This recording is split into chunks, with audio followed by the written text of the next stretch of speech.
সোণৰ খাৰু কলিজাৰ চাহ উপন্যাসখনত দীপালী বৰঠাকুৰ আৰু নীলপৱন বৰুৱাৰ পাৰস্পৰিক প্ৰেম, আবদাৰ, যতনকে আদি কৰি দুয়োৰে বৰ্ণময় জীৱন আৰু কৰ্মৰাজিক কাহিনীভাগত সামৰি লোৱা হৈছে। বাস্তৱৰ ওপৰত আধাৰিত কাহিনীভাগত দীপালী বৰঠাকুৰ আৰু নীলপৱন বৰুৱাৰ জীৱনৰ সকলো দিশৰ ওপৰত খুঁটি-নাটি মাৰি আলোকপাত কৰাৰ চেষ্টা কৰা হৈছে। ৰোগাক্ৰান্ত হৈ কণ্ঠৰোধ হোৱা অসমৰ জনসাধাৰণৰ মৰমৰ শিল্পী দীপালী বৰঠাকুৰ আৰু তেওঁৰ স্বামী চিত্ৰশিল্পী নীলপৱন বৰুৱাৰ প্ৰেম কাহিনী প্ৰতিজন অসমীয়াৰে হৃদয়ৰ কাহিনী। তেনে এক কাহিনী উপন্যাসৰ ৰূপ দিবলৈ যাওঁতে উপন্যাসিকে যে যথেষ্ট কষ্ট কৰিব লগা হৈছিল তাত কোনো সন্দেহ নাই।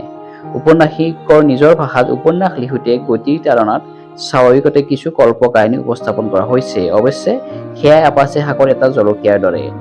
নীলমণি চাহ বাগিচাৰ মেনেজাৰ স্বৰ্গীয় বিশ্বনাথ বৰঠাকুৰৰ ঔৰসত চন্দ্ৰকান্তি দেৱীৰ গৰ্ভত তেওঁলোকৰ পেটমোচা সন্তানৰূপে সুগায়িকাগৰাকীৰ জন্মৰে পৰা উপন্যাসখনৰ কাহিনীভাগ আৰম্ভ হৈ শিল্পীগৰাকীৰ জীৱনৰ প্ৰতিটো ধাপকে চুই গৈ শেষত শিল্পীগৰাকীৰ মহাপ্ৰণায়ত উপন্যাসখনৰ কাহিনীভাগ সমাপ্ত হৈছে।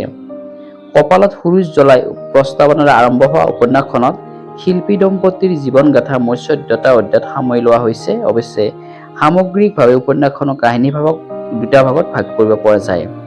দীপালী বৰঠাকুৰৰ জন্ম, বংশ পৰিয়ালৰ পৰিচয়, শিক্ষা, সংগীত শিক্ষা, অনাতাঁৰ শিল্পীৰূপে স্বীকৃতি লাভ, ৰোগত আক্ৰান্ত হোৱা, চিকিৎসা আদি শিল্পীগৰাকীৰ জীৱনৰ আদিছোৱাক সামৰি প্ৰথম অধ্যায় আৰু নীলপৱন বৰুৱাৰ পৰিচয়, শিক্ষা, কৰ্ম, দীপালী বৰঠাকুৰৰ পাণিগ্ৰহণ, দুয়োৰে সাক্ষাৎ, বিয়া, কৰ্মজীৱন, শিল্পী পেঞ্চন, পদ্মশ্ৰী উপাধি লাভ আদি দুয়োৰে দাম্পত্য জীৱনৰ সৰু-সুৰা সকলো দিশ সামৰি শিল্পীগৰাকীৰ মৃত্যুলৈকে দ্বিতীয় অধ্যায়।